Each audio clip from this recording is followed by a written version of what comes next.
مومنو،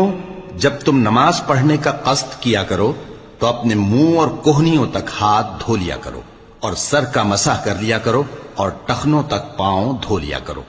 اور اگر جنابت کی حالت میں ہو تو نہا کر پاک ہو جایا کرو، اور اگر بیمار ہو یا سفر میں ہو یا کوئی تم میں سے بیت الخلا سے ہو کر آیا ہو یا تم نے عورتوں سے مقاربت کی ہو، پھر تمہیں پانی نہ مل سکے تو پاک مٹی لو اور اس سے منہ اور ہاتھوں کا مسح یعنی تیمم کر لو۔ اللہ تم پر کسی طرح کی تنگی نہیں کرنا چاہتا، بلکہ یہ چاہتا ہے کہ تمہیں پاک کرے اور اپنی نعمتیں تم پر پوری کرے تاکہ تم شکر کرو۔